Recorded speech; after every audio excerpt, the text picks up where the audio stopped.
Terima kasih Om Irul, terima kasih Om Isral, dan juga terima kasih teman-teman semuanya sudah bergabung. Insya Allah nanti teman-teman yang lain juga akan nyusul. Assalamualaikum warahmatullahi wabarakatuh. Waalaikumsalam. Alhamdulillahirrabbilalamin. Arsala rasulahu bil huda wa dinil haq liyudhhirahu ala dini kullih wa kafa billahi syahida. Asyhadu an la ilaha illallah wahdahu la syarikalah wa asyhadu anna Muhammadan abduhu wa rasuluhu la nabiyya ba'dah. Allahumma shalli wa sallim wa barik ala Muhammadin wa ala alihi wa sahbihi ajmain. Amma ba'd. Terima kasih. Mari teman-teman semuanya kita buka pengajian ini dengan membaca bismillah bersama-sama. Bismillahirrahmanirrahim. Matur nuwun. Kemudian saya akan membacakan beberapa ayat Al-Quran. Ini yang diminta oleh Om Israr itu Quran surah Al-Qalam gitu ya. Ini surat Makkiyah. Nun sewu Om Irul, saya akan tadi diminta untuk menunjukkan ayatnya begitu.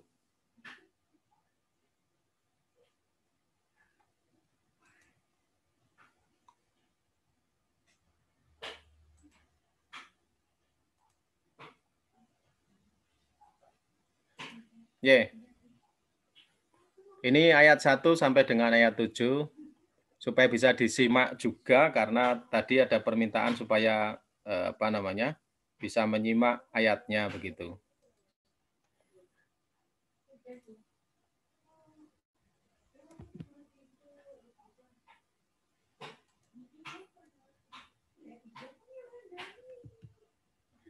A'udzu billahi minasyaitonir rajim. Bismillahirrahmanirrahim. Nun wal qalami wa ma yasturun. Ma anta bi ni'mati rabbika bimajnun. Wa innaka la ajra ghairu mamnun. Wa innaka la ala khuluqin azim. Fasadubashiru wa yubashirun. Bi ayyikumul maftun. Inna rabbaka huwa a'lamu biman dhalla an sabilih. Wa huwa a'lamu bil muhtadin. Shadaqallahul azim. Aku berlindung pada Allah dari godaan syaitan yang terkutuk dengan menyebut asma Allah yang Maha Pengasih, Maha Penyayang. Nun, demi kalam dan apa yang mereka tulis. Berkat nikmat Tuhanmu, kamu Muhammad sekali-kali bukan orang gila. Dan sesungguhnya bagi kamu benar-benar pahala yang besar yang tidak putus-putusnya. Dan sesungguhnya kamu benar-benar berbudi pekerti yang agung. Maka kelak kamu akan melihat dan mereka pun akan melihat. Siapa di antara kamu yang gila? Sesungguhnya Tuhanmu, dialah yang paling mengetahui siapa yang sesat dari jalannya. Dan dialah yang paling mengetahui orang-orang yang mendapat petunjuk. Maha benar Allah dengan segala firman-Nya. Terima kasih. Kemudian yang berikutnya, ini saya serahkan kepada Om Irul. Silahkan Om Irul untuk memimpin pengajian pada malam hari ini. Temanya menarik itu ya, karena terkait dengan komunikasi bagaimana kita bersikap gitu. Monggo silahkan Om Irul. Matur nuwun Om Joko. Alhamdulillah, alhamdulillahirabbil alamin. Asyhadu an la ilaha illallah wa la syarikalah wa asyhadu anna Muhammadan la nabiyya ba'da Allah. Shalli ala Muhammad wa ala ali Muhammad.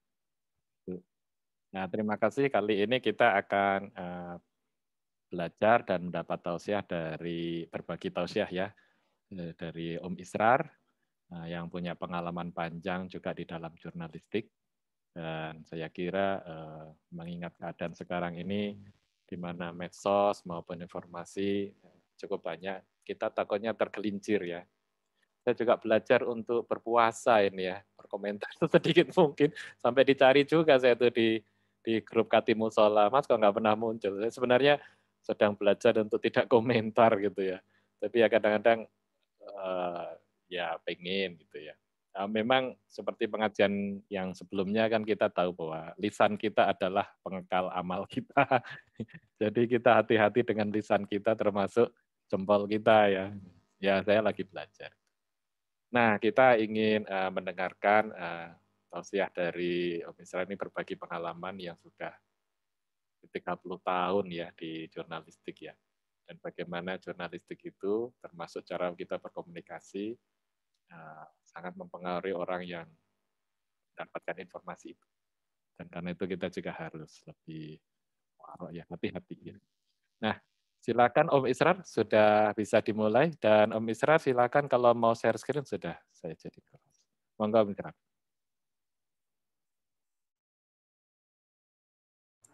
Aturun. Assalamualaikum warahmatullahi wabarakatuh. Alhamdulillahirabbil alamin.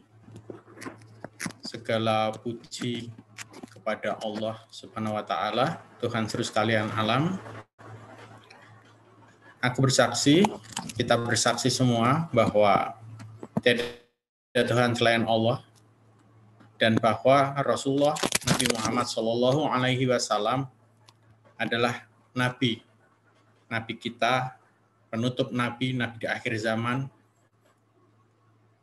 Insya Allah kita akan berada di barisan yang bersama Rasulullah SAW di hari akhir nanti. Amin. Ya Rabbal Alamin. Kita berlindung kepada Allah, kita mohon ampun kepada Allah atas segala kesalahan, atas segala kekurangan kita selama ini. Semoga kita bisa mendapat ampunan yang terbaik supaya amalan-amalan kita yang ada, yang kita lakukan ini tidak hilang oleh kesalahan-kesalahan kita. Jadi kita nggak tekor kalau istilahnya. Jadi saya akan berbagi cerita. Kebetulan saya memang suka dunia komunikasi gitu.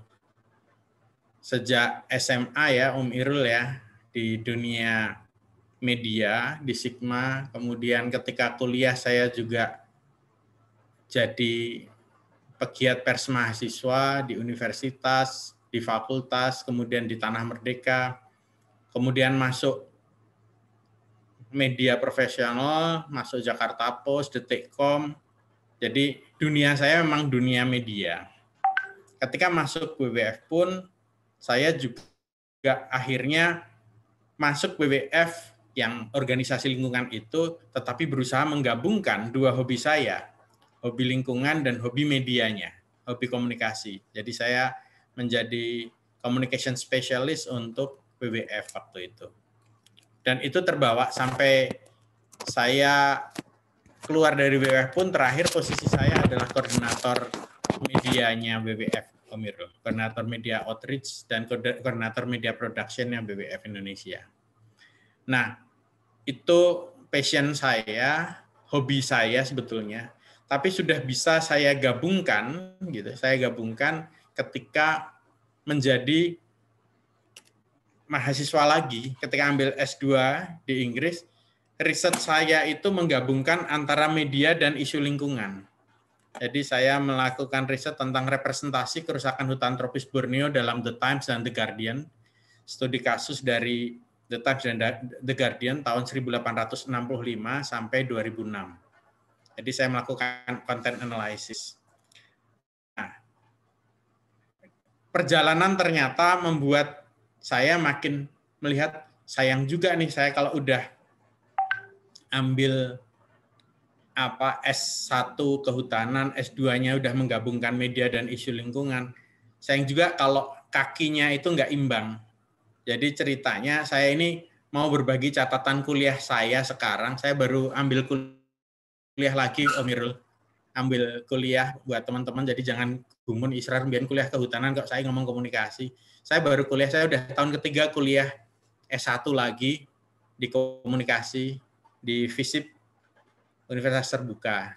Jadi ya alhamdulillah sih saya menikmati kuliah itu. Jadi saya ini cuma berbagi catatan. Makanya saya bilang istilahnya ini kita belajar bareng, karena saya mau ini aja sih, katanya kalau dalam ada teori yang namanya Protege Effect. Protege Effect itu adalah menceritakan di mana kenapa seorang kakak sulung itu biasanya itu lebih cepat dewasa dibanding adiknya. Lebih banyak ilmunya dibanding adiknya. Itu karena ternyata, ini teorinya ada di jurnal dan di peer-reviewed journal, ada yang namanya Protege Effect, di mana orang yang menjadi mentor, orang yang suka mengajari, itu ternyata dia juga dapat ilmunya. Itu yang membuat saya sih dengan senang hati ketika saya sharing, saya berbagi cerita atau apapun. Saya juga sebetulnya, ya mudah-mudahan bukan uri ya, tapi saya alhamdulillah mendapat itu, belajar. Proses belajar ada di situ. Gitu. Nah, ini hal yang sama juga saya lakukan dengan kuliah komunikasi ini. Ketika saya semakin belajar, ketika saya semakin berbagi, makin nempel gitu. Jadi makin nempel di keseharian saya. Jadi maka izinkan saya sharing ya, Om Mirul ya, izinkan saya sharing PowerPoint berikut ini.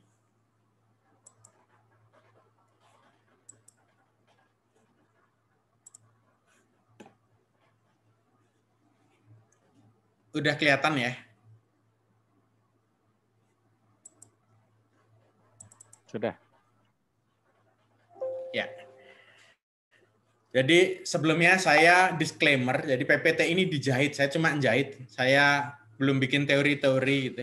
Dijahit oleh manusia yang masih terus berusaha belajar komunikasi, informasi, dan berkomunikasi itu sendiri. Jadi ini disclaimer saya. Jadi kalau ada yang bilang, teori, emang saya baru belajar gitu.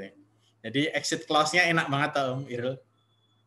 Nah, jadi ini sebuah pertanyaan sederhana. Saya biasa memulai kalau saya ngisi kuliah dan sebagainya itu dengan pertanyaan ini.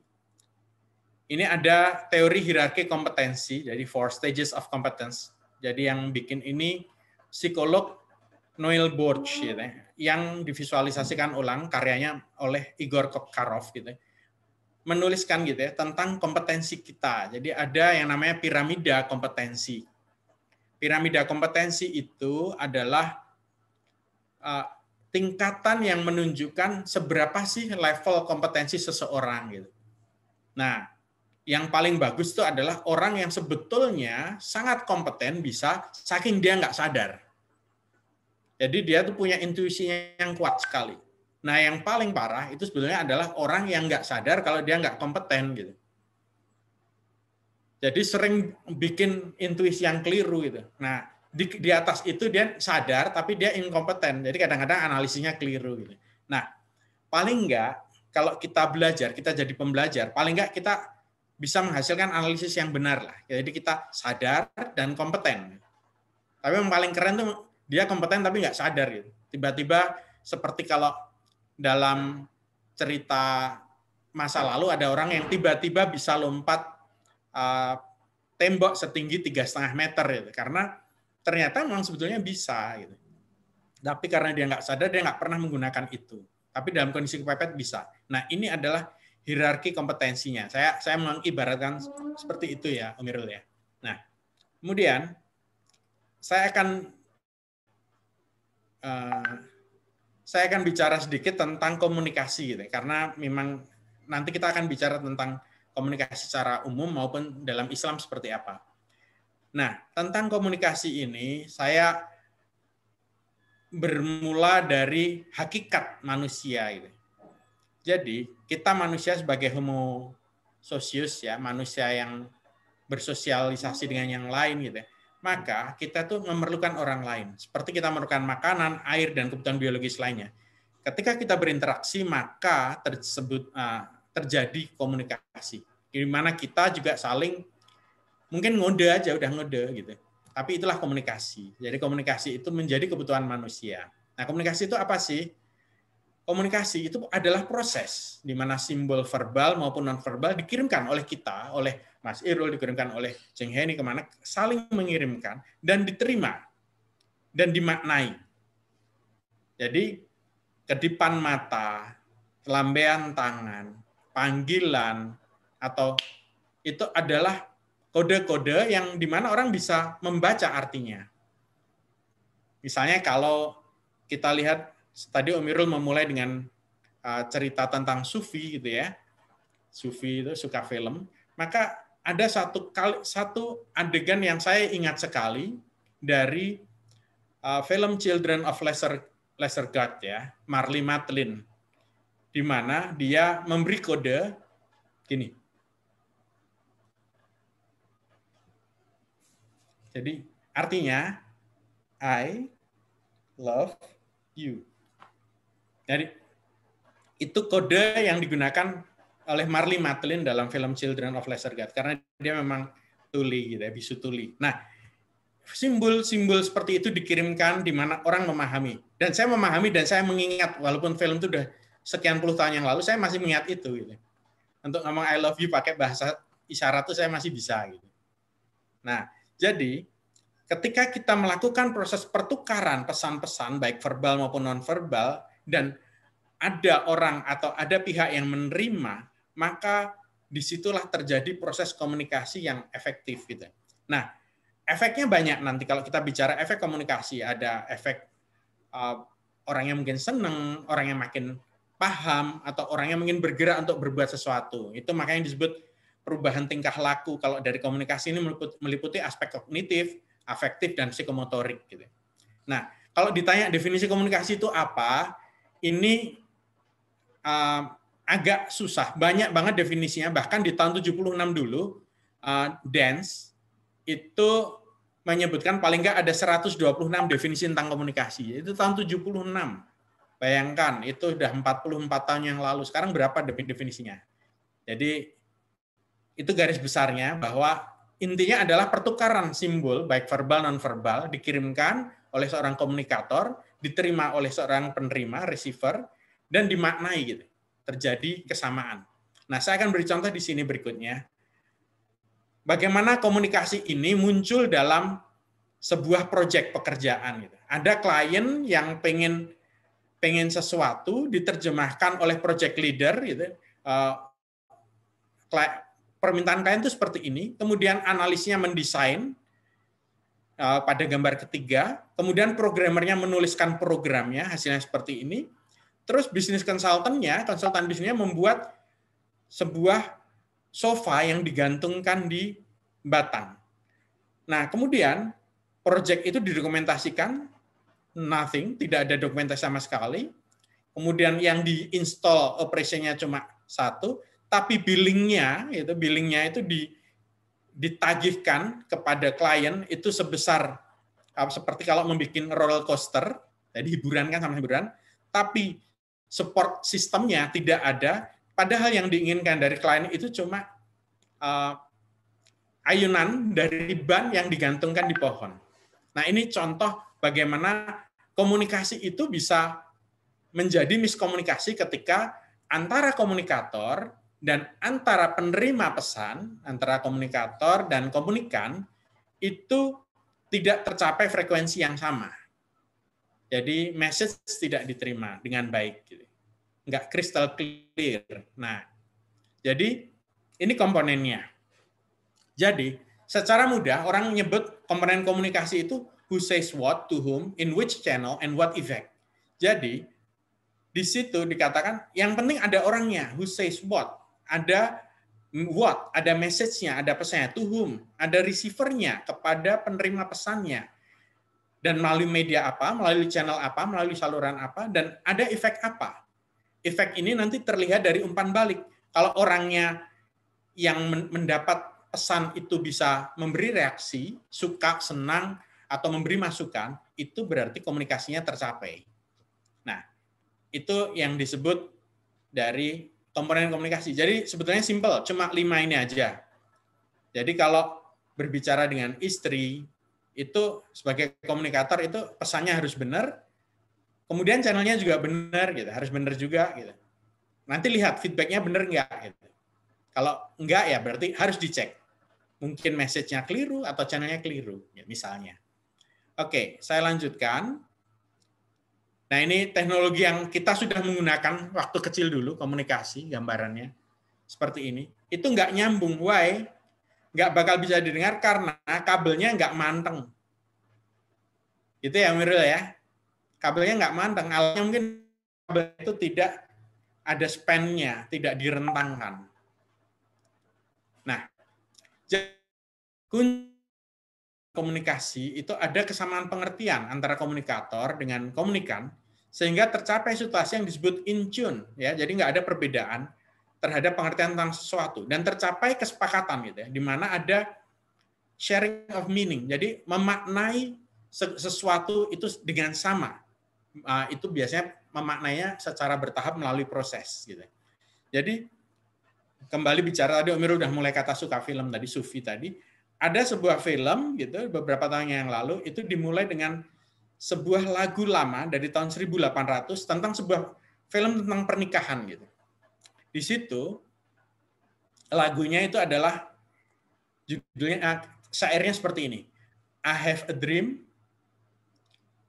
you have one too. Jadi I have a dream, you have one too. You tell me your dream and I'll tell you mine. Jadi aku punya mimpi, kamu punya mimpi, aku ceritakan mimpiku, dan kamu ceritakan mimpimu. Nah, itu pembuka dari film tentang pernikahan. Itu ada di TV, saya lupa TV-nya apa, kira-kira 10 tahun yang lalu. Tapi menarik, itu film tahun 1800, dengan setting 1800-an. Jadi, in tune itu adalah hasil dari komunikasi yang sukses. Oke, nah, saya memang memulai dari komunikasi karena hari ini kita semua berkomunikasi dengan cara yang berbeda dari komunikasi kakek kita, ayah kita, komunikasi bahkan mungkin anak kita besok akan berkomunikasi dengan cara yang berbeda. Hari ini kita bangga pakai WhatsApp, sementara anak-anak muda itu lebih suka Line. Hari ini kita memilih mungkin masih berTwitter, sementara yang lain sudah mulai masuk Instagram. Hari ini kita udah berinstagram, sementara yang lain juga mungkin udah beralih ke media sosial yang lain. Hari ini kita sudah senang, sudah bisa pakai Zoom, gitu. Sementara anak-anak gamer itu sudah pakai Discord, Trello, dan sebagainya. Gitu. Nah, di mana masing-masing generasi akan berbeda. Maka saya akan memulai dengan basic communication tadi. Nanti kita akan berbicara lebih advance lagi, kira-kira seperti apa sih kita menyiasati dengan fenomena saat ini. Gitu. Nah, dengan adanya konvergensi media saat ini, maka sekarang semua informasi yang ada itu akan cepat mudah sekali masuk di handphone kita. Ini sebetulnya saya memegang handphone, tapi kalau di layar nggak kelihatan. Jadi dia kena green screen-nya. Jadi semua Bentar, coba pakai warna lain ngetes. Nggak kelihatan juga ya? Oh, kelihatan. Oke, jadi hari ini terjadi konvergensi media, di mana semua media itu dituntut untuk merangkul internet sebagai platform mereka.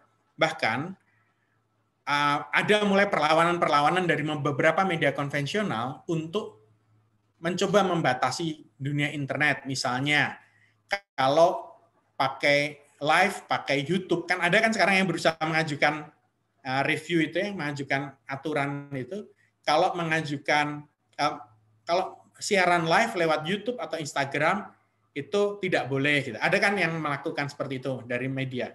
Itu adalah upaya yang sebetulnya menurut saya itu berusaha melawan dari sunatullah, khususnya dalam dunia komunikasi, dalam dunia internet. Kita sekarang konvergensi menuju semua nanti akan pakai internet. Bahkan yang selama ini situs yang berbasis internet hanya teks, itu sekarang sudah mulai embrace ya, mulai menggunakan, mulai merangkul video, audio, visual gitu. Sehingga dengan kata lain, yang ketinggalan itu kalau bisa harus mengejar ketinggalan itu. Nah, selanjutnya saya bicara soal informasi ya, Om Irul ya. Jadi dengan adanya hari ini kita mudah sekali mencerna informasi, saya juga ingin berbagi cerita. Masih dalam basic definition-nya ya, tadi komunikasi, kita bicara informasi.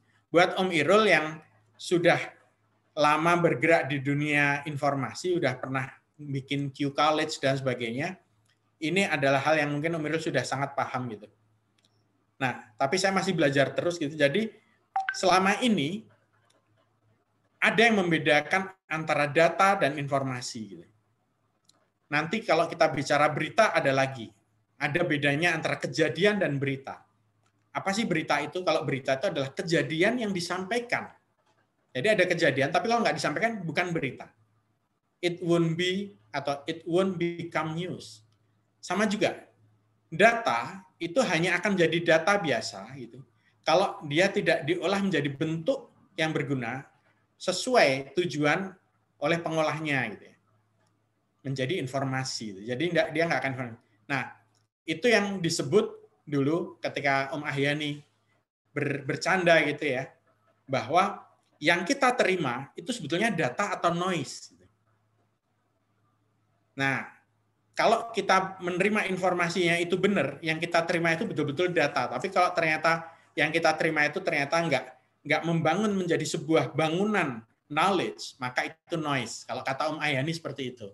Waktu dia ngodain saya, Israr tuh yang diingat banyak tapi banyak noise-nya gitu. Ya itu saya mencoba mengenang teman saya satu itu. Jadi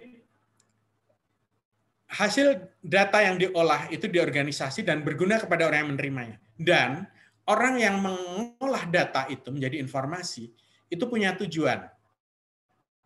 Nah, siapa sih yang ngolah data itu? Yang ngolah data itu macam-macam.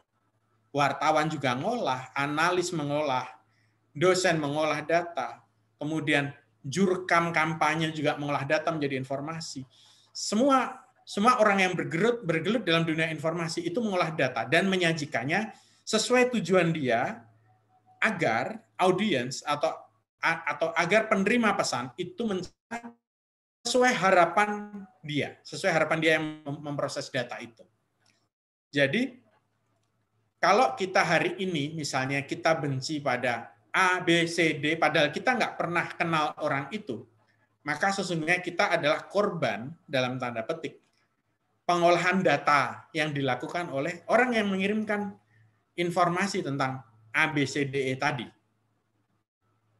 Nah, ini agak filosofis, tapi nanti kita bisa ceritakan lebih detail di bawahnya.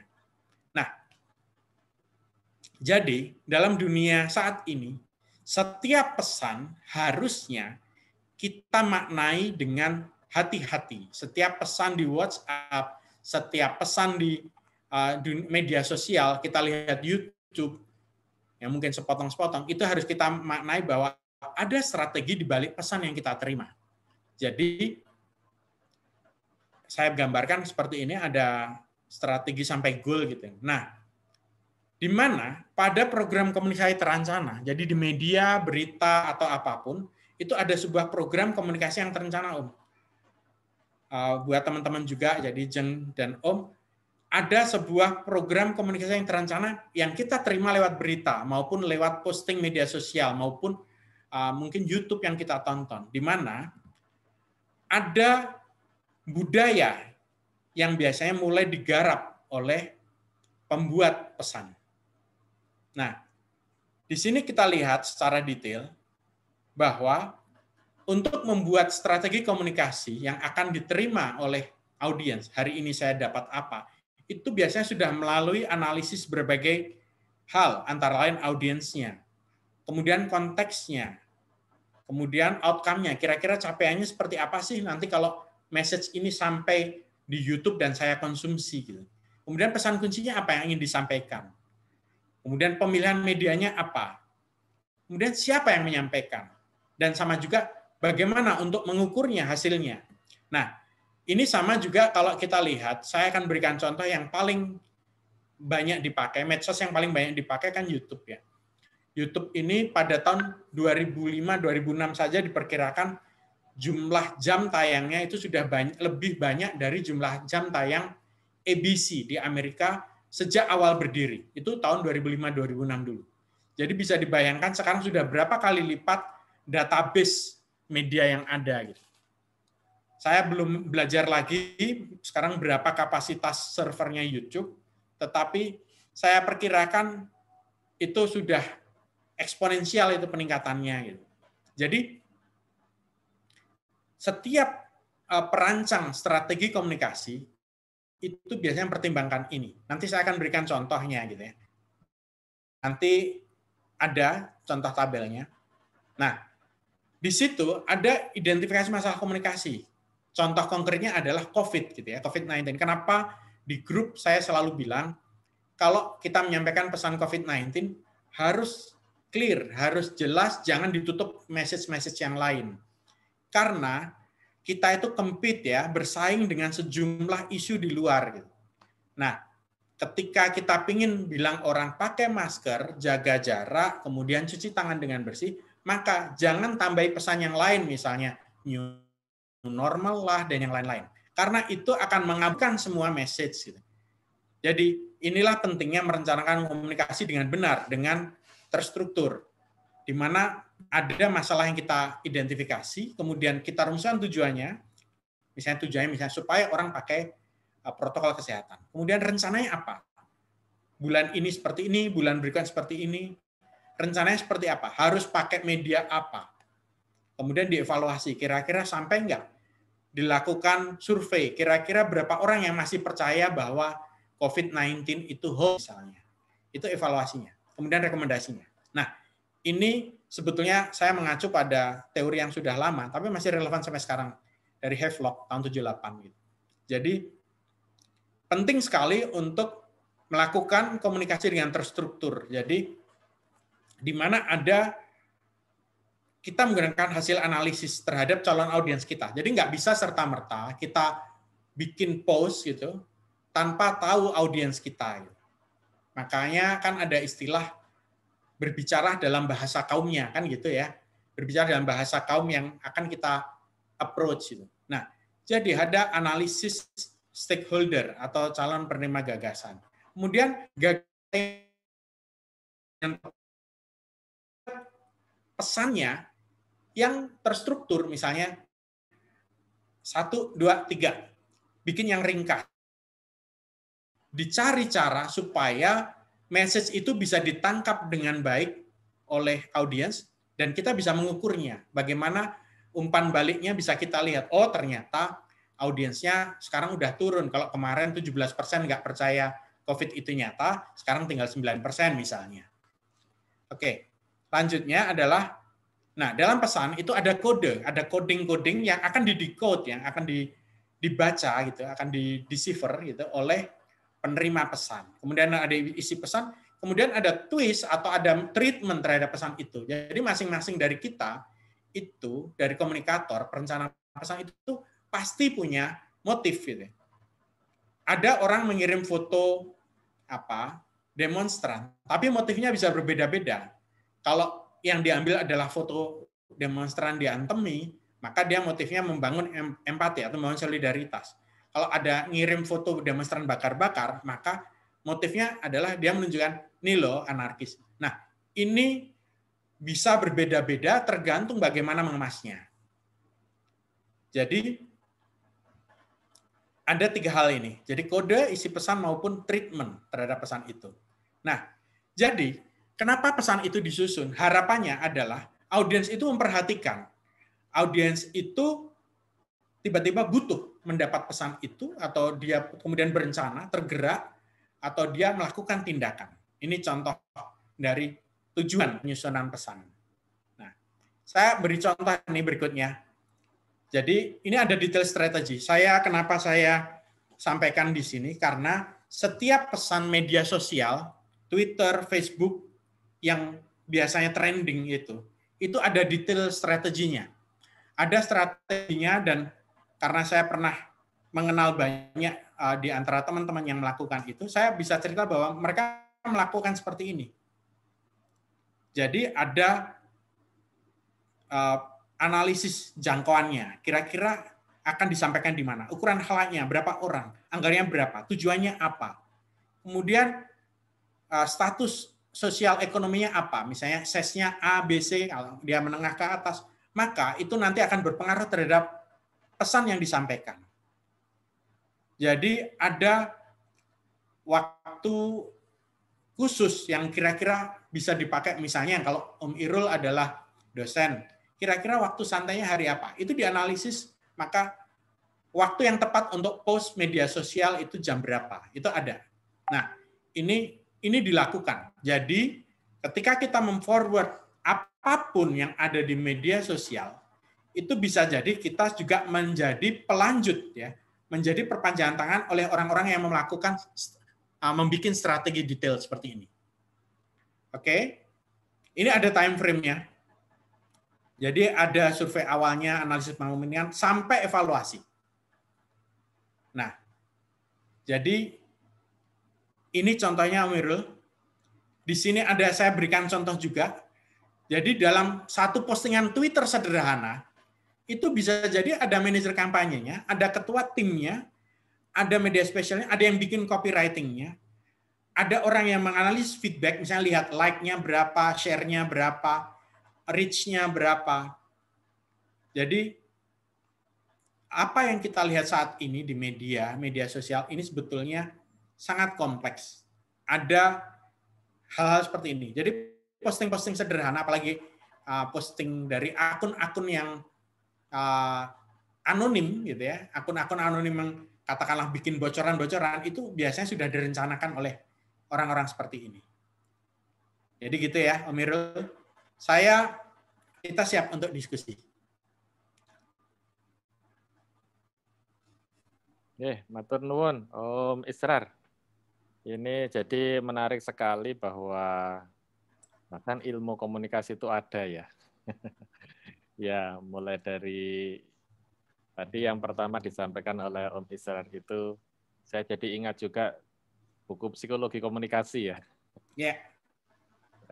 Itu komunikasi itu blessed twice, jadi bisa membuat pendengarnya itu mendapat manfaat, tapi juga yang menyampaikan, gitu kan ya.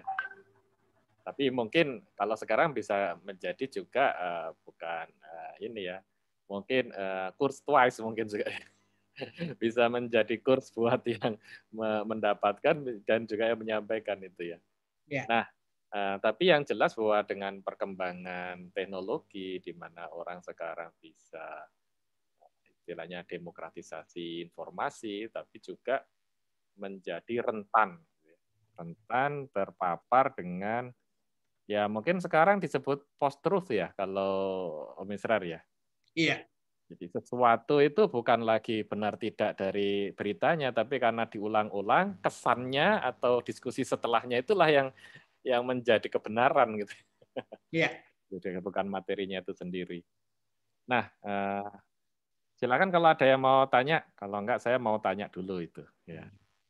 Jadi nomor 1 ini Om Israr, apakah apakah usia itu mempengaruhi ya? Saya melihat bahwa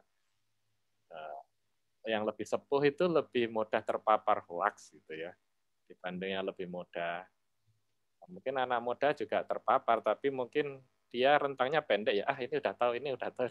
Orang tua itu kadang-kadang sampai baper gitu loh, mendapatkan suatu informasi. Itu apa memang ada pengaruh dari generasi terhadap pemaknaan informasi?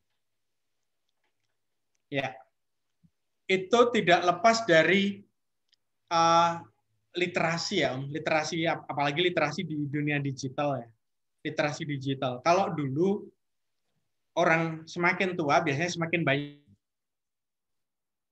baca buku, tapi sekarang orang-orang yang anak-anak muda yang born digital, apalagi anak-anak yang udah lahir setelah tahun 2000-an gitu, itu mereka sudah terbiasa untuk menjadikan guru mereka itu Google atau YouTube.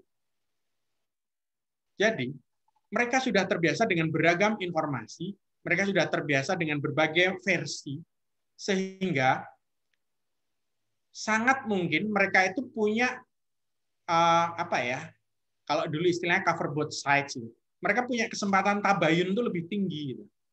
Nah, kalau kita lihat lagi sebetulnya kalau dalam Al-Qur'an ini kan udah sempat ya Allah itu mengingatkan gitu ya, mengingatkan kita gitu.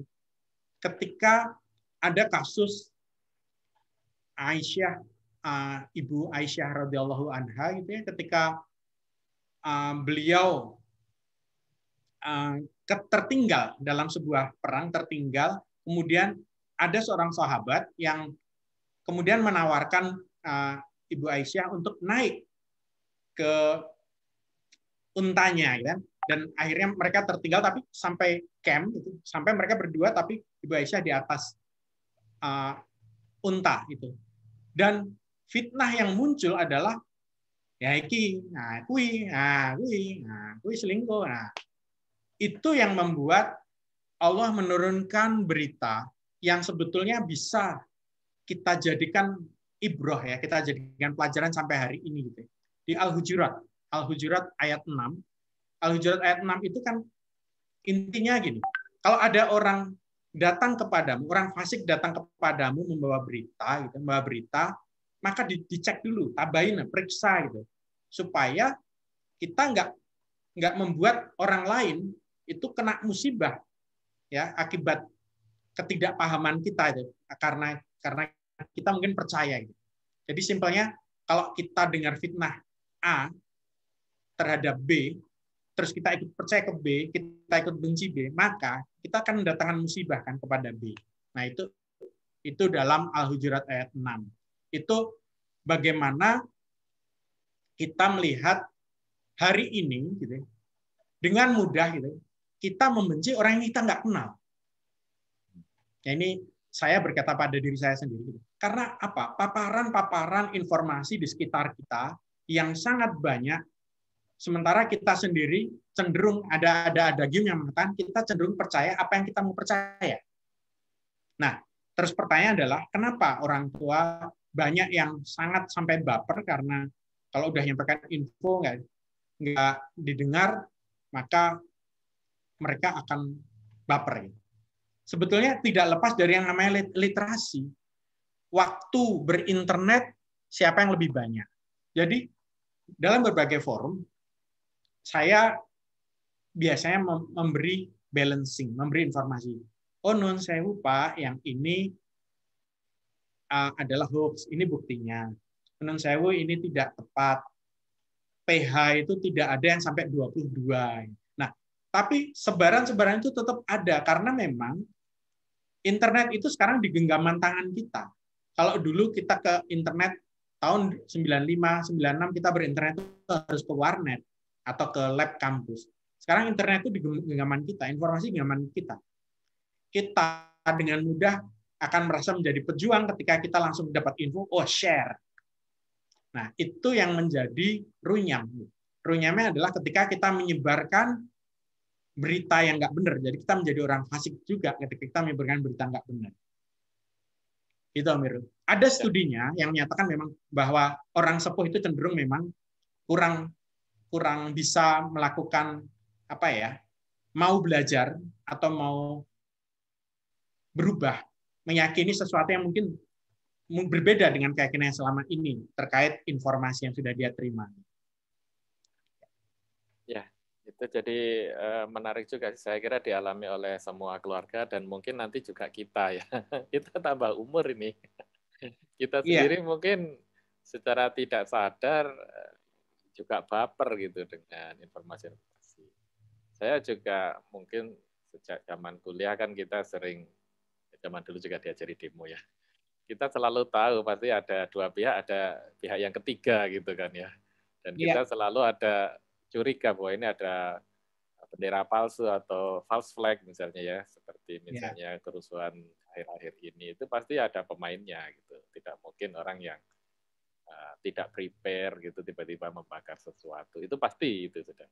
Tapi memang bagi yang tidak tahu trik-trik itu, dia menerima pesan apa adanya sehingga terpengaruh begitu ya. Kita tahu itu disetir.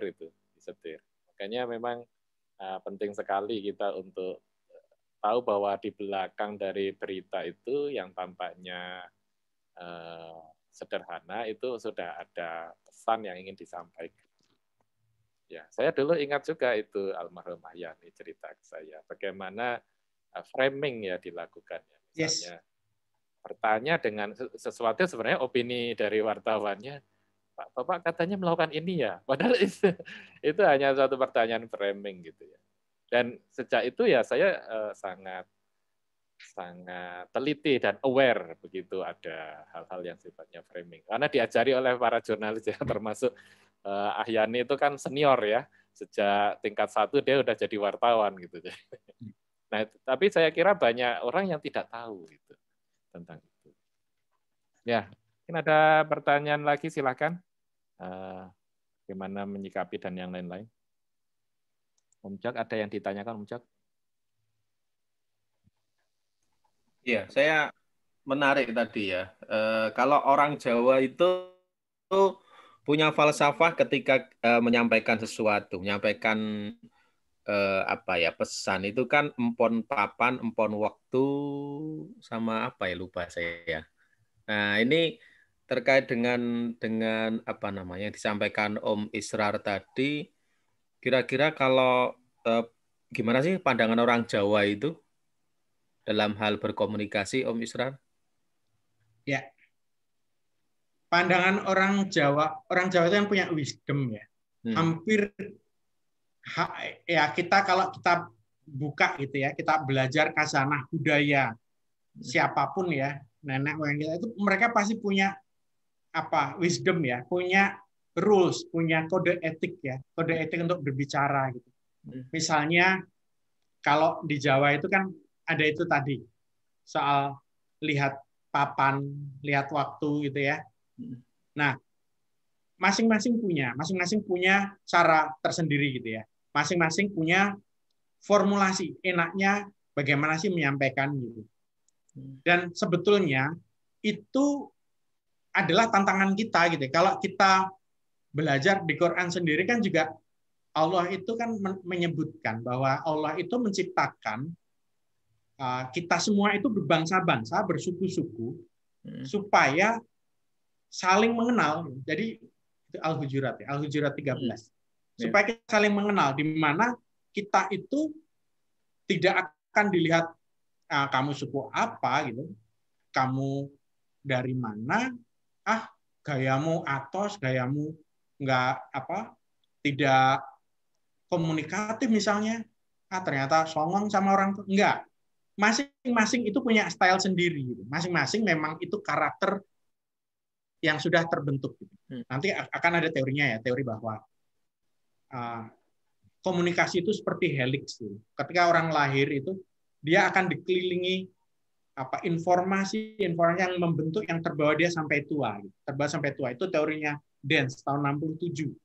Dance tahun 67. Jadi masing-masing itu akan berbeda-beda. Sama juga ketika kita besar dalam milieu di Jogja gitu, maka kita akan berbeda cara pendekatannya dengan teman-teman yang miliunya di Jawa Timur gitu. Simple aja.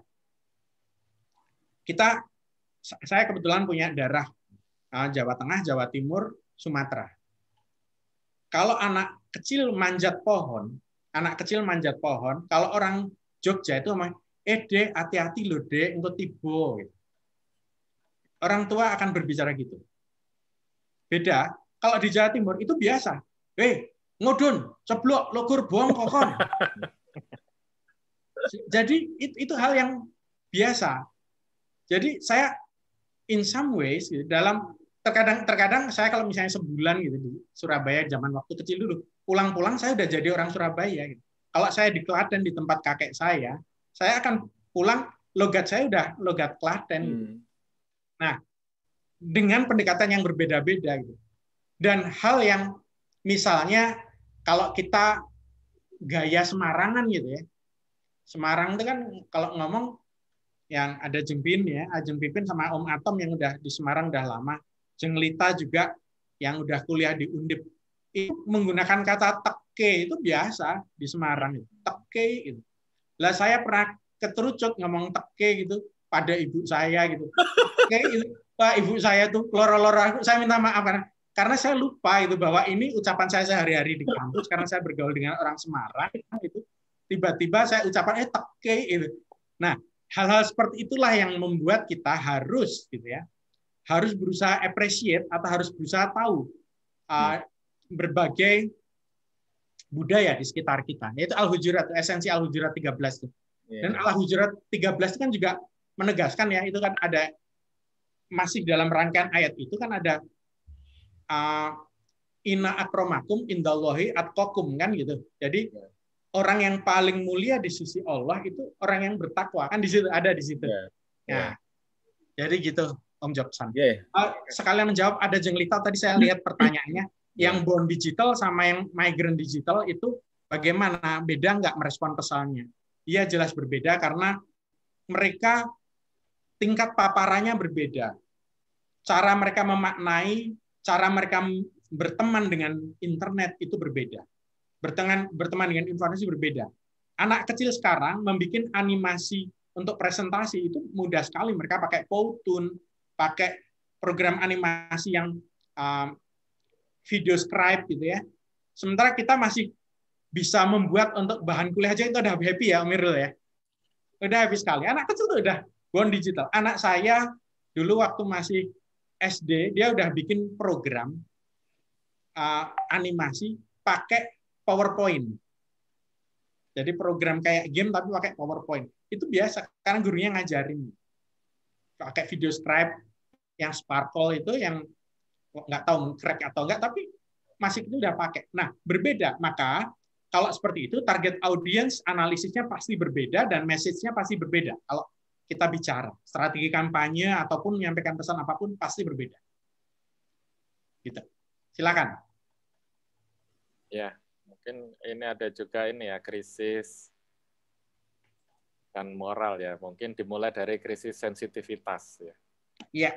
Artinya gini, dulu pernah ada yang satu studi bahwa main game yang banyak kekerasannya itu mengurangi sensitivitas karena itu kan game aja gitu. Demikian juga melihat berita-berita kesedihan, tragedi dan segala macam itu lama-lama kita ya udah biasa lah gitu ya. Ya ibaratnya satu yang meninggal COVID kita heboh setelah 10.000 ya biasa gitu ya. Nah, saya tidak tahu apakah generasi sekarang lebih less sensitif ya, dan itu gimana itu misalnya dalam studi komunikasi yang sekarang bagaimana kita? Apakah kita bisa masih menggunakan sindiran ala zaman dulu gitu? Bagaimana? Menarik. Ada ini Tomirul. Ada istilahnya psikografinya ya sekarang. Jadi bagaimana membedakan karakter masing-masing generasi berdasar preferensinya, berdasar gaya berkomunikasinya, berdasar cara belajar mereka, berdasarkan cara mereka berinteraksi, berdasar gadget mereka, berdasar tokoh idola mereka. Itu ada analisisnya. Jadi sudah dilakukan gitu. Dan memang ada kecenderungan gitu, anak-anak muda ini lebih nggak baperan. Nah, akibatnya kalau lebih nggak baperan gitu ya, lebih nggak baperan, itu biasanya mungkin terasa kurang sensibel gitu ya, kurang peka juga gitu. Jadi terasa jutek gitu. Ya tapi itu adalah generasi yang mungkin memang akan tumbuh nanti. Mereka akan di-challenge oleh generasi berikutnya. Generasi berikutnya juga akan berbeda lagi gitu. Sama juga seperti bahasa komunikasi orang tua zaman dulu dengan kita, atau orang tua kita dulu dengan orang tuanya. Bahasa komunikasinya misalnya kalau dulu kalau makan di meja makan nggak boleh makan dulu kalau simbah itu menyantap. Setelah selesai baru boleh gitu ya. Generasi berikutnya adalah boleh bareng tetapi bapak dulu yang ambil. Generasi berikutnya makin cuek. Generasi berikutnya kita nggak tahu seperti apa. Tetapi memang ada perubahan norm, perubahan sosial yang terjadi di masyarakat. Saya nggak tahu, ini relatif. Kita nggak bisa bilang ini baik atau buruk. Tapi semua pasti akan membawa nuansa tersendiri ke situ, Mirul. Ya itu kalau dikaitkan dengan zaman Rasulullah kan pasti juga orang istilahnya badui lah ya. Iya. Itu kan kalau ngomong juga kasar kayaknya ya. Yes. Ya. Hmm. Ya, tapi apakah ada kitab khusus gitu yang membahas tentang komunikasi dalam Islam? Siapa tahu, Ustaz tahu tentang itu. Ada komunikasi antar budaya ada. Jadi kalau kita bicara buku komunikasi itu banyak. Komunikasi antar budaya ada. Kalau komunikasi dalam Islam ada.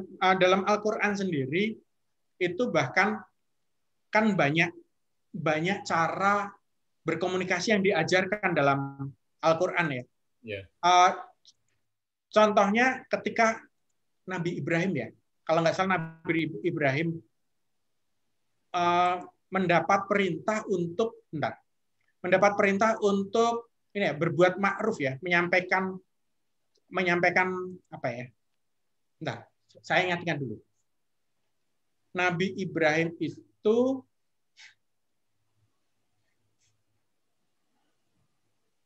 ini soal keadilan juga. Di Al-Maidah itu kan ada ya, Al-Maidah. Al-Maidah itu nanti kaitannya dengan kejadian di zaman Rasulullah. Om Irul pernah bercerita, Om Joksan juga pernah bercerita. Bagaimana menegakkan keadilan.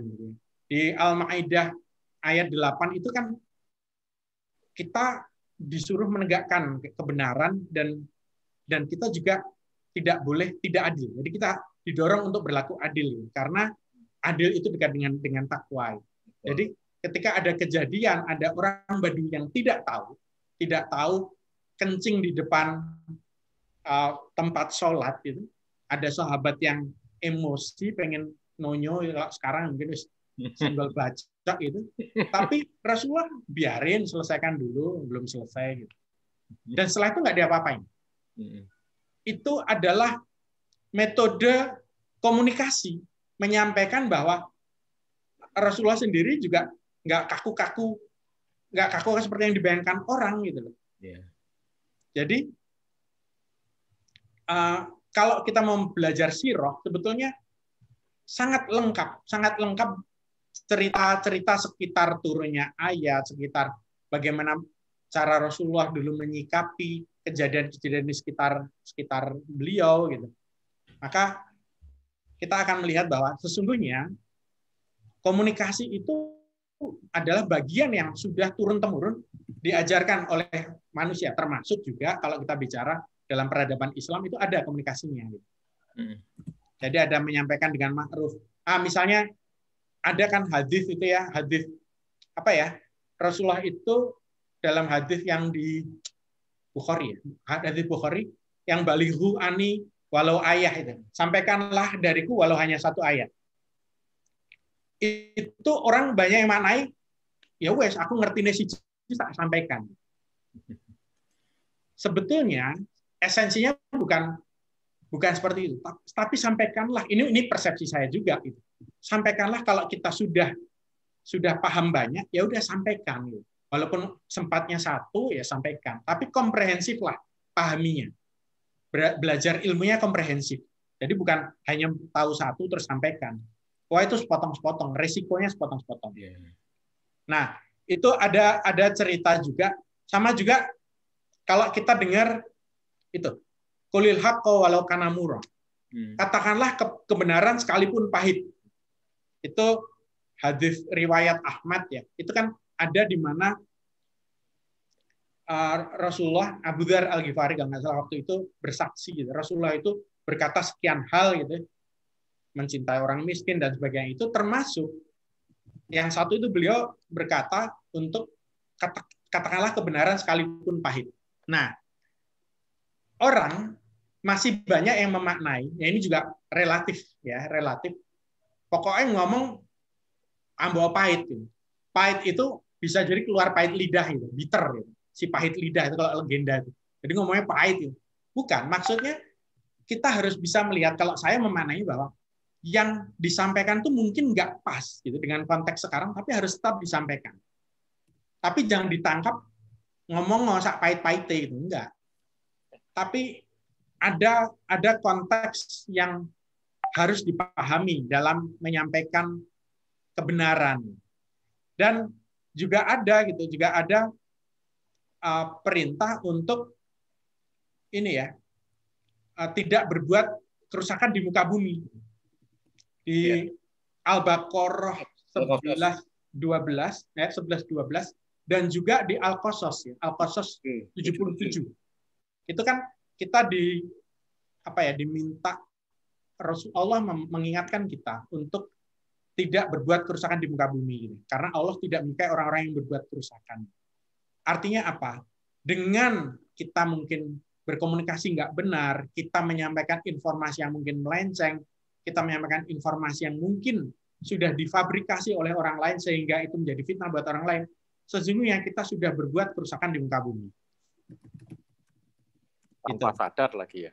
Tanpa sadar lagi dan sudah merasa benar lagi. Sedih banget.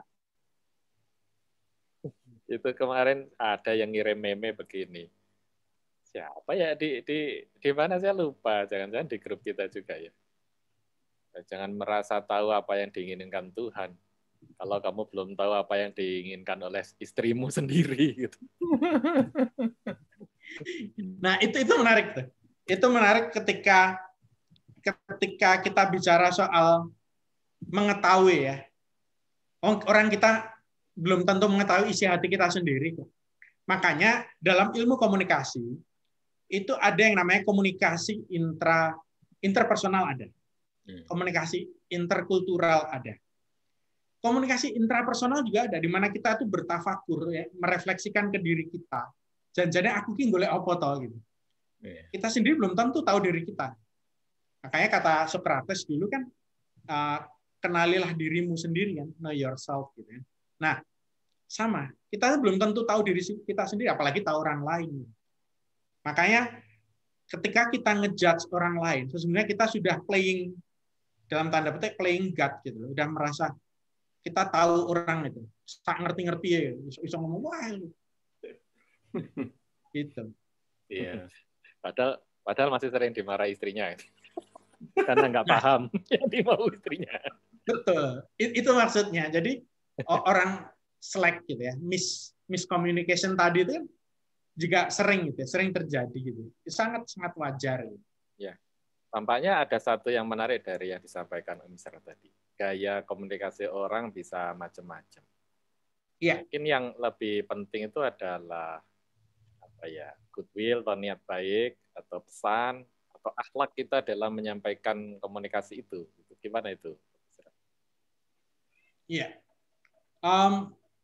Pertama jelas prinsip-prinsip kita pertama harus benar dulu. Jadi kita pahami bahwa prinsip rukun Islam dan rukun iman kita benar.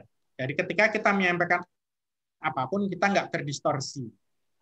Jadi itu benar. Nah sekarang bagaimana cara menyampaikannya? Menyampaikannya itu kan ada kan perintah ya, bil ma'ruf, dengan ma'ruf, dengan benar. Menyampaikan, kalau kita belajar juga bagaimana Al-Quran diturunkan selama 22 tahun gitu ya, itu kan ada artinya, ada proses yang namanya gradual. Proses gradual, ada proses pembelajaran di mana tidak semua orang tuh langsung tiba-tiba dibeleki 6.236 ayat jebret, paham. Enggak. Tapi ada proses gradual. Misalnya, simpel aja. Kalau dulu Cinmi itu kan ada mengajarkan kepada temannya yang gemuk itu dengan jurus 1 jari. Kungfu 1 jari. Om Irul yang suka Cinmi kan ingat. Belajar 1 jari berbulan-bulan, tapi ketika dia bisa menguasai, dia sudah senang sekali. Itu baru jurus 1 jari aja. Jatuhkan lawan dengan 1 jari. Nah, sama juga. Kita belajar, kalau kiai-kiai yang saya kenal itu, saya mungkin belum tentu lulus 6 bulan, 7 bulan ngaji Al-Fatihah, belum tentu lulus. Bisa jadi saya keliru makhrajnya, bisa jadi getarannya, vibrasinya saya nggak keluar gitu. Nah, sama. Makanya saya lebih suka menyebut diri kita itu sebagai pembelajar. Orang yang belajar terus, kita nggak tahu sampai kapan, tapi mari kita belajar terus. Ya, ini menarik juga, dan tadi yang disampaikan dari data jadi informasi, bahkan ada juga kemudian knowledge ya. Ya. Jadi banyak sekali dari kita ini yang ngumpulin data tapi tidak tahu tidak jadi informasi, apalagi jadi pengetahuan ya. Nah kemarin ini tentang film ini. Jadi apa itu ada kejadian tadi disampaikan oleh Om Israr. Ada berita dan ada cerita. Nah itu ternyata 3 hal yang berbeda itu.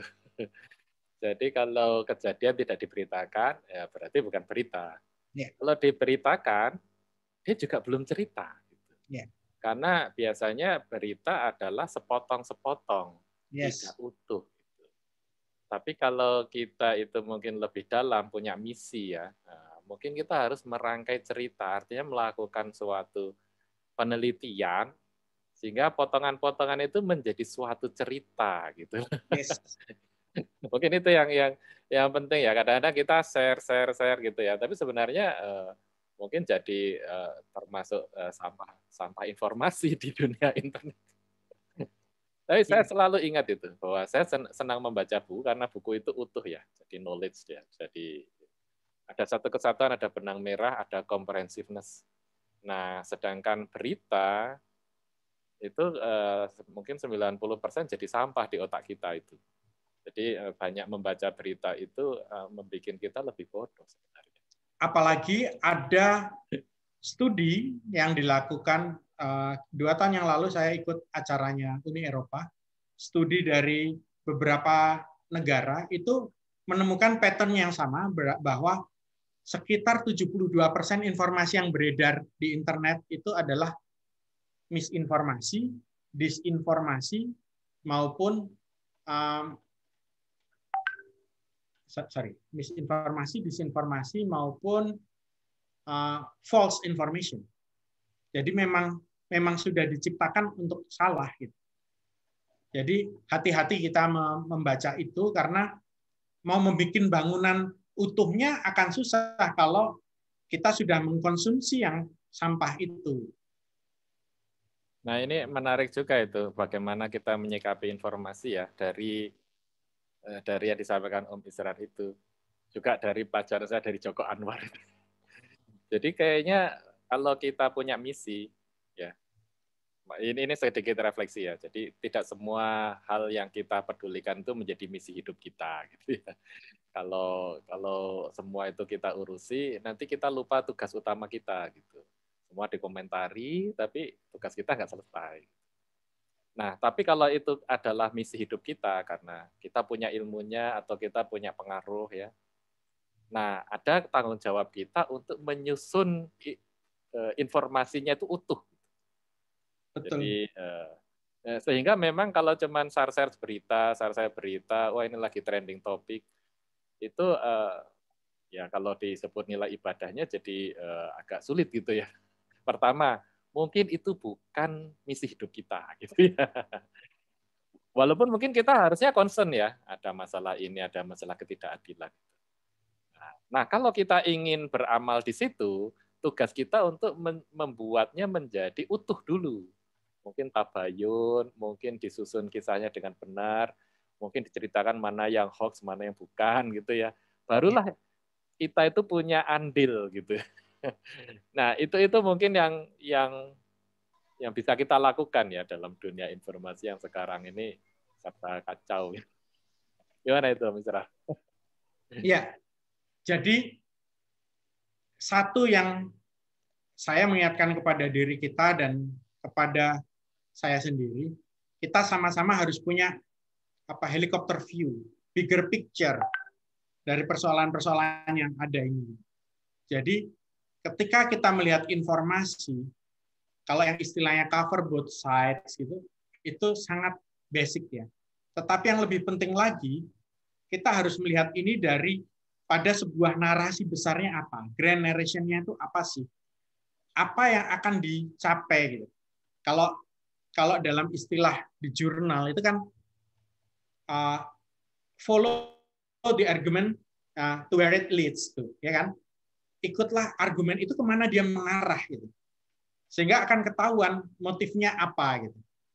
Nah, bangunan besar itu akan terlihat kalau kita bisa melakukan, kalau dalam kajian hadis dulu itu kan ada kajian yang namanya selain sanadnya gitu ya, selain sanad kan juga ada matannya. Jadi selain ada tentang urutannya perawi-perawi, dan juga ada kontennya. Nah, itu penting juga kalau kita menerapkan hal yang sama dalam membaca info seperti sekarang ini. Siapa yang menyampaikan, orang yang dikenal apa tidak, orang itu cukup update ilmunya atau tidak, apakah dia kompeten di bidang itu atau tidak. Itu sebabnya kenapa saya tadi memulai dengan hierarki kompetensi dalam PowerPoint saya tadi, bahwa di mana sih kita kompeten gitu. Betul. Bahkan kalau kita merasa kompeten pun, kalau nggak merasa perlu bicara, nggak usah bicara. Kebetulan, kalau saya kenapa beberapa kali mengoreksi kalau di beberapa grup kalau informasi yang beredar nggak pas, karena saya merasa, ini aku pribadi, aku cerita ya, merasa punya tanggung jawab moral. Kalau saya nggak menyampaikan yang benar, saya akan dihisap bahwa saya tidak menyampaikan yang saya ketahui. Walaupun dengan risiko apapun, gitu. Misalnya saya menyampaikan informasi di sebuah grup, gitu, ada yang bilang Mas Jokowi itu nggak lulus UGM. Saya akan bilang enggak. Saya tahu dia kakak kelas saya udah pernah lihat skripsinya, saya udah lihat foto wisudanya, saya punya foto-foto dokumentasinya misalnya. Tapi itu kan hoax itu tetap beredar terus di mana-mana gitu ya. Nah, sama juga seperti misalnya hoax tentang 22 triliun nggak jelas di Kementerian Pendidikan zaman Anies itu. Itu udah dikoreksi berkali-kali, tetap aja beredar bahwa Anies gue nilep misalnya. Nah, sama artinya kalau kembali ke tadi Al-Qur'an gitu. Jangan sampai kebencian kita terhadap seseorang atau sesuatu kaum membuat kita nggak adil. Betul. Jadi kalau kita hari ini tidak bisa menemukan kebaikan pada orang yang kita mungkin perilakunya nggak kita sukai, maka kita masih belum adil. Kalau sampai hari ini kita tidak bisa menemukan kekurangan ya dari orang yang mungkin kita sukai, maka mungkin kita juga nggak adil. Nah, cuma cara berikutnya adalah bagaimana cara kita memberitahu.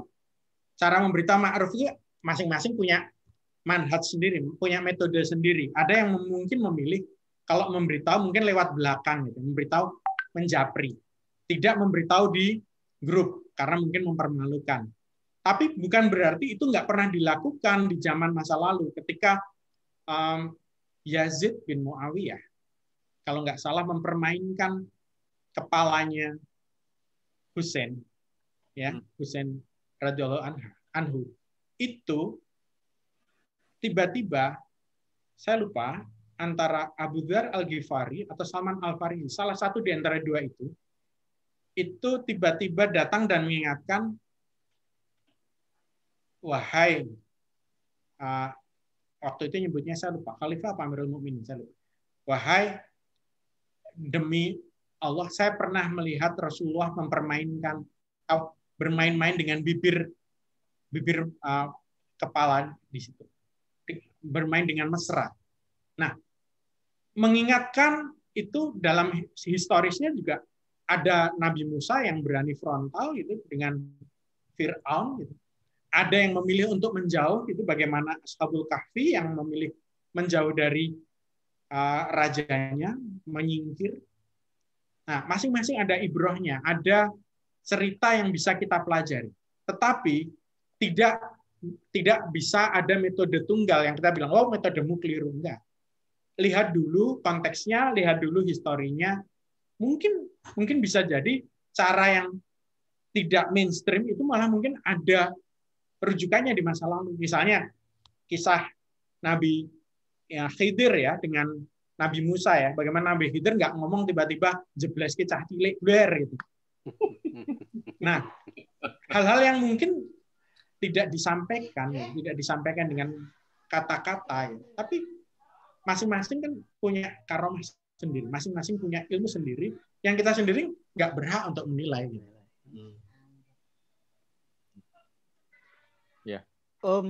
Ya, silakan. Ya, monggo. makasih atas ilmunya.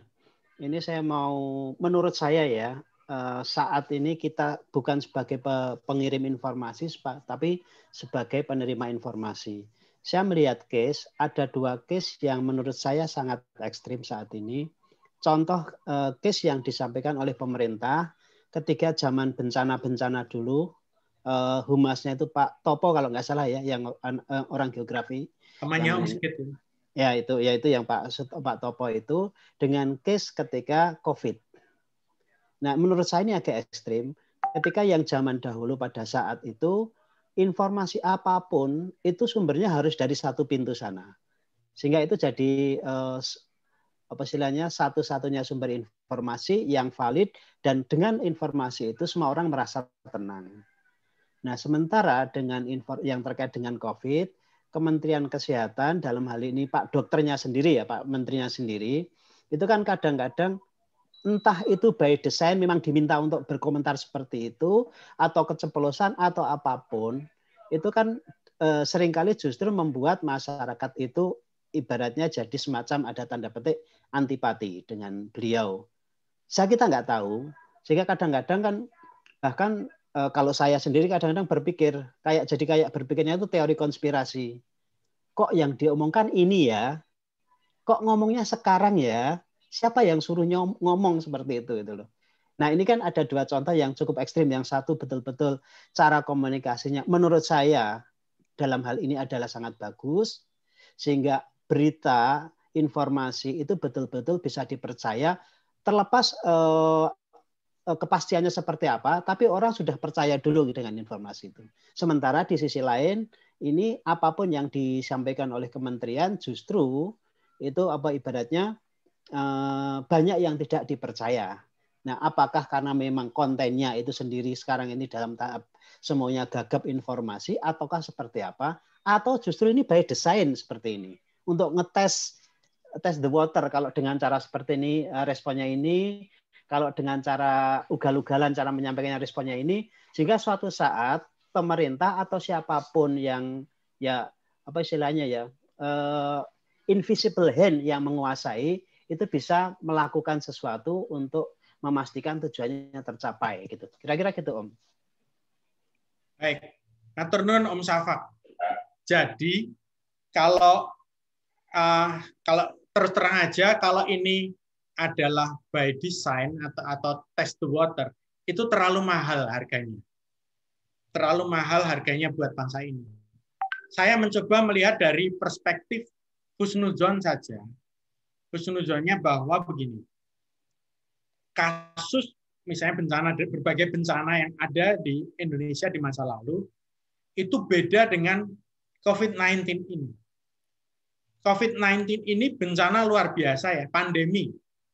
Sehingga seluruh negara di dunia kena dan semua gagal. Kalau kita lihat dari arahannya WHO berubah-ubah juga. WHO awalnya bilang yang pakai masker yang sehat, yang sakit saja, yang nggak sakit nggak pakai. Kemudian berlanjut lagi, ini menular lewat airborne, ternyata diralat. Ya, CDC kan sempat gitu kan. Terus setelah itu dikonfirm ternyata airborne juga. Terus ada yang bilang juga ini jaraknya adalah jarak amannya 1 meter. Terus ada yang mengoreksi 1,8.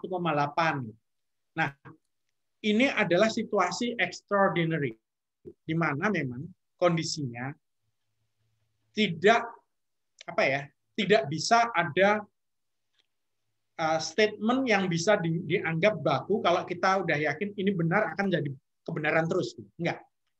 Dinamis. Jadi, dan juga kita lihat skopnya ya. Dalam kasus COVID-19 beda dengan misalnya Merapi misalnya.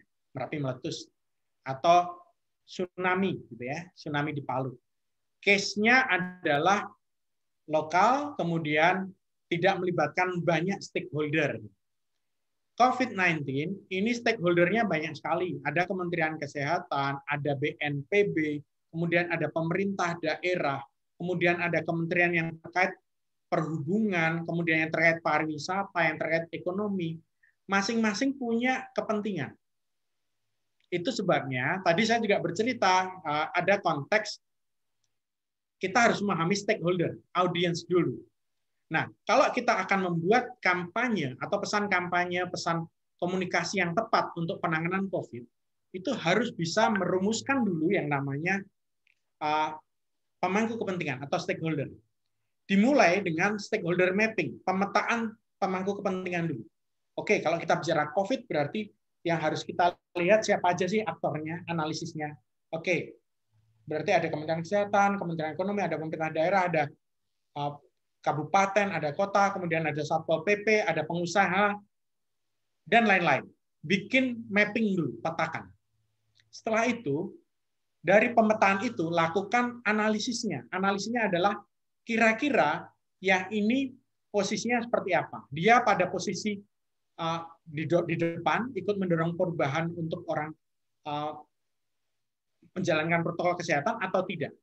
Lakukan analisisnya itu. Baru setelah itu, kalau udah analisisnya tepat, baru lakukan engagement. Jadi ada stakeholder mapping, stakeholder analysis, stakeholder engagement. Engagement-nya itu, bagaimana mendekati stakeholder-nya, bagaimana melakukan kampanye. Sama juga pada rakyat Indonesia. Rakyat Indonesia ini kan macam-macam nih.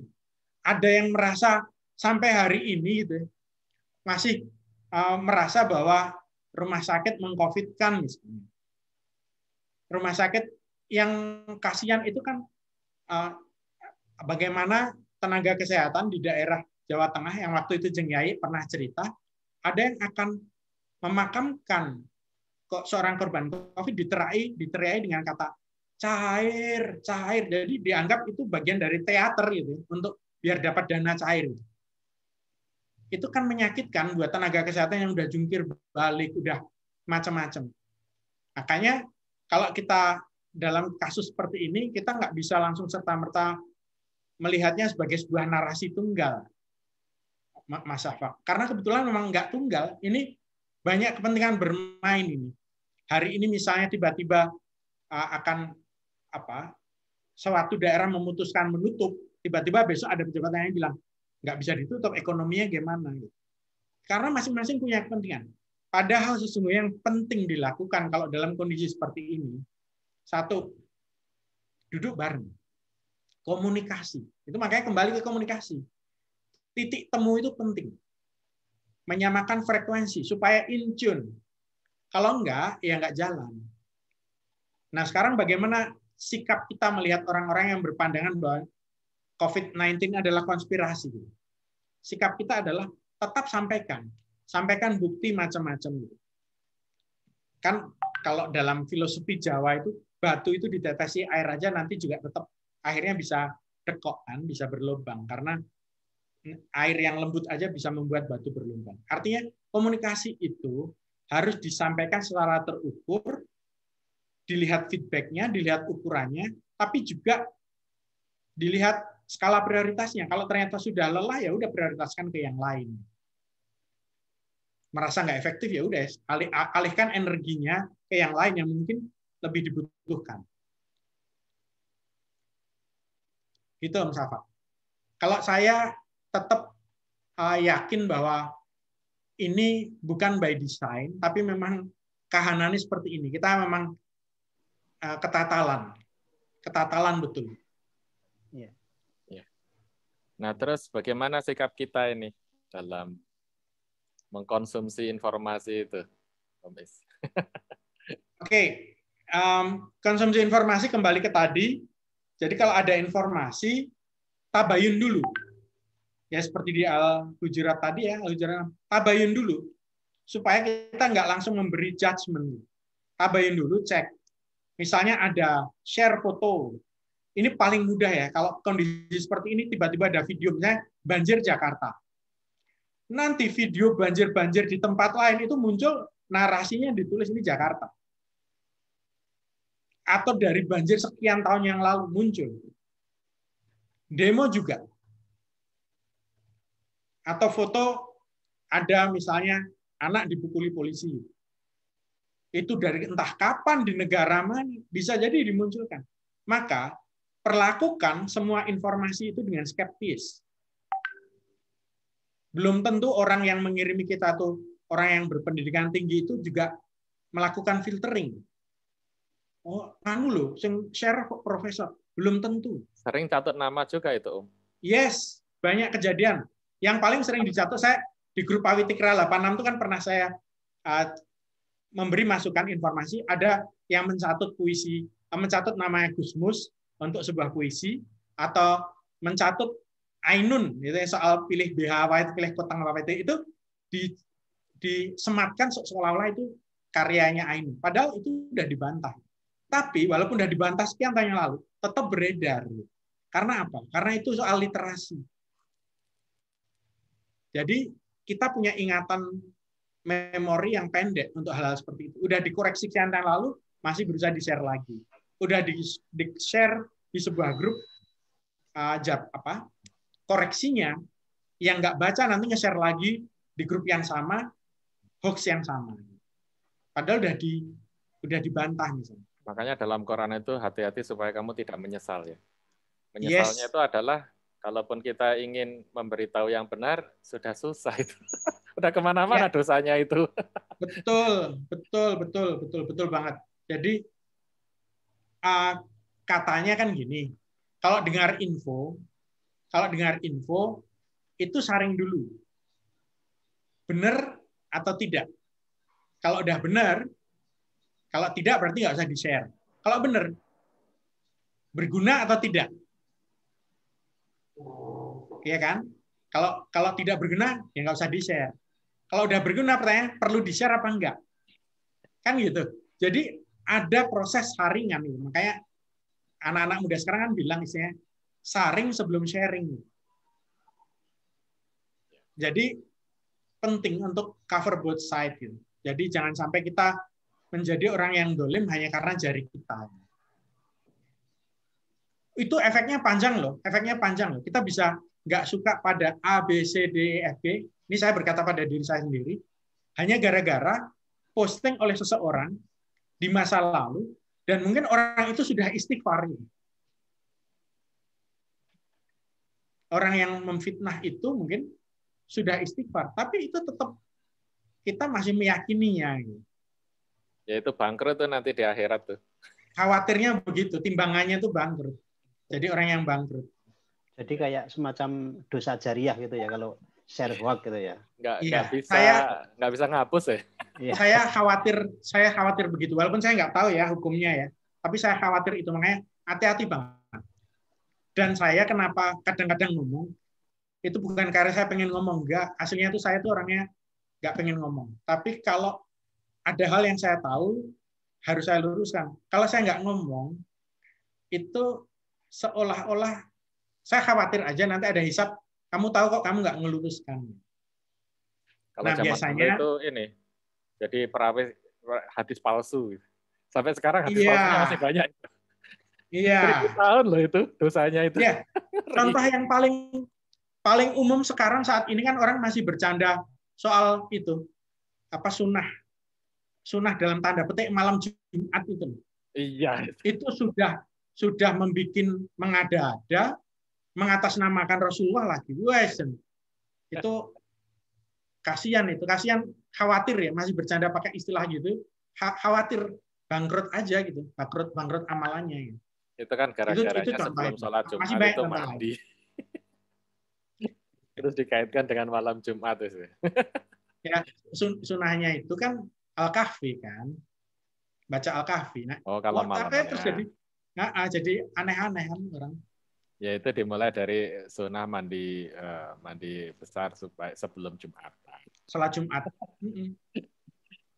Ya, ini sudah waktunya. Terima kasih sekali Om Israr atas sharing dari tausiahnya, ilmunya ya. Jadi alhamdulillah kita lebih tahu ya. Kalau Om Israr sudah tahu dari dulu informasi itu by design, tapi siapa tahu banyak dari kita yang ya tidak tahu bahwa semua itu sudah by design ya. Ya walaupun kita sudah pernah dapat dengar tentang buzzer dan yang lain-lain, tetap saja kita perilakunya adalah korban dari buzzer itu. Nah, tanpa ilmu yang benar bisa jadi kita ikut menzalimi pihak lain tanpa kita sadari. Padahal niat kita tadinya baik gitu kan. Iya. Ya. Terima kasih Om Israr. Ini Om Cok silakan ditutup Om Cok. Yeah. Terima kasih Om Irul, terima kasih Om Israr. Ini kajian yang menarik sekali ini pada malam hari ini. Dan alhamdulillah yang bergabung juga banyak gitu. Tadi saya melihat itu Om Dok ada, tapi kok terus udah ganti terus kemudian nggak tahu ini keluar lagi ini. Iya. Sinyalnya mungkin nggak Sinyalnya sering jelek dia. Saya kira begitu teman-teman semuanya. Saya kira kita harus hati-hati di dalam menyampaikan pesan, tapi juga tadi yang disampaikan Om Israr tadi berguna tidak. Kalau berguna pun harus kita saring lagi. Perlu nggak sih kita menyampaikan itu? Gitu.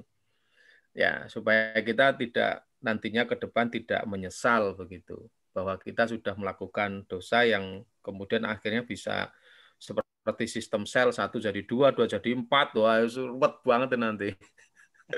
Bangkrut di akhirat. Bangkrut. Mitosis dan mitosis terus gitu. Jadi, saya kira begitu. Terima kasih. Mari kita akhiri pengajian ini dengan baca hamdalah bersama-sama. Alhamdulillahirabbil alamin. Subhanallah wa bihamdihi. Alhamdulillahirabbil alamin. Makasih Om Is. Makasih Om Irul, Om Cok. Sama-sama. Sama-sama.